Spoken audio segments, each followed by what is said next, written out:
Hi అండి. అందరూ ఎలా ఉన్నారు? బాగున్నారా? అయిపోయినాయా వంటలు? ఏ వంటలు చేశారు? మీరేం కూరలు చేశారు? పూజలు, టిఫిన్లు అన్నీ అయిపోయినాయా? మధ్యాహ్నం వంట స్టార్ట్ చేసి ఉంటారు. నేను కూడా నాది అయిపోయిందండి. ఏం చేశారు? ఈరోజు నేను ఎర్రకంది పప్పుతో ఈరోజు కాదండి, నిన్న చేశాను. నిన్న అప్లోడ్ చేయడానికి అవ్వలేదు. అందుకని చెప్పేసి ఈరోజు అప్లోడ్ చేస్తున్నా. పొనగంటాకు అంటే మీకు పొనగంట అటిక మాడాకు అంటారు మాకు దీన్ని. ఇక్కడేమో గంగవేల కూర అంటారు. కానీ చాలా బాగుంటుందండి ఇది. గంగవేల కూర పప్పు మాత్రం సూపర్ ఉంటుంది. మాకైతే వర్షాకాలము ఊర్లలో గడ్డిలాగా పెరుగుతుంది. బర్రెలకు కూడా వేయరండి. ఇక్కడ మాత్రం మనం కట్ట 20 రూపాయలు, 15 రూపాయలు, 10 రూపాయలు చొప్పున పెట్టి కొనుక్కొచ్చుకుంటాము. దానికి కాంబినేషన్ చింత చిగురు అయితే సూపర్ ఉంటుందండి.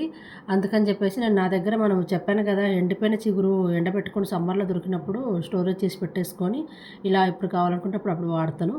ఇది గంగవేల కూరకైనా దీనికైనా బాగుంటుందండి. గంగవేల కూరకైతే చాలా బాగుంటుంది చింత చిగురు. మన దగ్గర మామిడికాయ గంగవేల కూర అయినా చింత చిగురు గంగవేల పప్పు బాగుంటుందండి. అందుకని చెప్పేసి నేను ఈరోజు అయితే గంగవేల కూరతో చింత చిగురు పప్పు చేస్తున్నా. కొద్దిగా చింతపండు అన్నేసుకొని కుక్కర్లో పెట్టేసుకున్నట్టుగా. ఎర్రపప్పు మాత్రం అప్పుడు పిల్లలు చిన్నగా ఉన్నప్పుడు వాడేదాన్ని. ఇప్పుడు మళ్ళీ ఈ మధ్యకాలంలో వాడలేదండి. ఈరోజే వాడుతున్నా. టేస్ట్ మాత్రం చాలా బాగుంటుంది. అందుకని చెప్పేసి చేస్తున్నా. ఇప్పుడు పప్పు పెట్టేస్తాం కదా ఒకవైపు. ఏముంది, చింత చిగురు, పచ్చిమిర్చి, కొంచెం చింతపండు, ఒక టమాటా వేసేసిన చిగురు కొద్దిగా వేసుకొని కొంచెం చింతపండు, ఎందుకంటే అచ్చంగా వేస్తే అయిపోతుందని చెప్పేసి కొద్దిగా ఆ ఫ్లేవర్ తగిలేలాగా వేసుకుంటున్నాం అనమాట.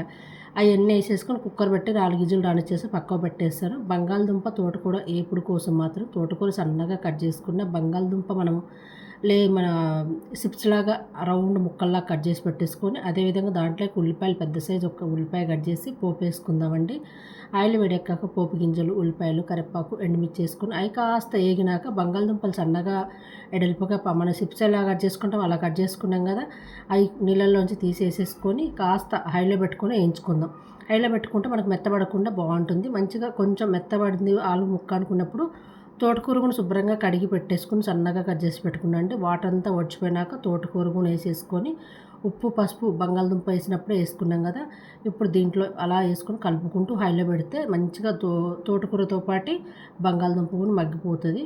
చక్కగా చాలా బాగుంటుందండి. ఇది రొట్టెలేకైనా, చపాతీకైనా, రైస్లేకైనా బాగుంటుంది. కాకపోతే ఈరోజు పప్పు కాంబినేషన్లోకి నేను ఆలు ఫ్రై అయితే చేస్తున్నా. ఆలు తోటకూర ఫ్రై చేస్తున్నా. కొద్దిగానే ఉండదండి, సపరేట్గా చేద్దామంటే సరిపోదు కదని చెప్పేసి 2 బంగాళదుంపలు కొద్దిగా తోటకూరేసి అయితే చేశాను.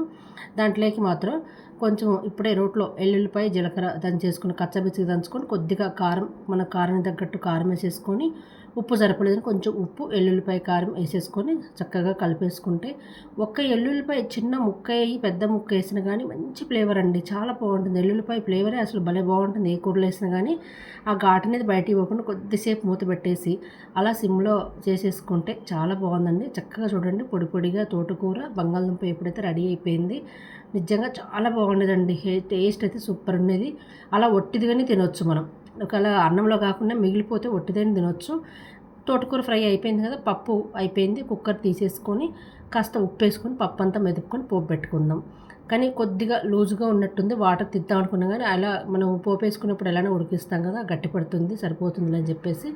టేస్ట్ అయితే చాలా బాగుండేదండి. పప్పులో పోపు ఎక్కువ ఉల్లిపాయలు వేసి దాంట్లో కొంచెం ఎండుమిరపకాయలు, ఊరమిరపకాయలు, ఎల్లుల్లిపాయలు కట్ చేసి వేసుకుంటే మాత్రం టేస్ట్ చాలా బాగుంటుందండి. బాగా ఎర్రగా వేగాలి పోపు అనేది.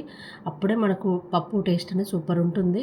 పప్పు పోపు పెట్టుకోవడము తెలియదా మరీ చెప్తారు అని అనుకుంటారేమో, చాలామంది తెలియకపోవచ్చు కదబ్బా. అందుకని కొంతమంది అయితే ఒట్టి ఎల్లుల్లిపాయ కాస్త 2 ఎండుమిర్చి, ఆవాలు, జీలకర్ర వేసేసుకొని పోపు పెట్టేసుకుంటారు. చాలా బాగుందంట. కానీ అలా పెట్టుకునే వాళ్ళు ఇలా ఒక్కసారి ట్రై చేయండి, ఎంత బాగుంటుందో.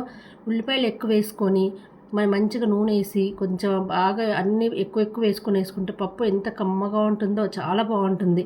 ఒక గరిటె వేసుకుంటే చాలు బోల్డ్ అన్నం తినొచ్చు. చక్కగా టేస్ట్ అయితే సూపర్ ఉంటుంది. మీ అందరికీ నచ్చుతుంది అనుకుంటున్నా. కానీ ఎవ్వరు చూస్తున్నారు కానీ లైకులు మాత్రం చేస్తారా లేరబ్బా. అసలు లైక్ చూసినప్పుడు full length video full complete చూస్తున్నారు. ఒక్క లైకే కదా, అలా కొట్టేస్తే అయిపోతుంది కదా. ఈ లైకులు చేయని దాన్ని బట్టి నాకైతే వీడియోస్ పెట్టాలంటే ఇంట్రెస్ట్ లేదు. ఉన్న కాస్త టైంలోనే చాలా బిజీగా ఉన్నా కానీ వీడియో అయితే పెడుతున్నా. ప్లీజ్ నచ్చితే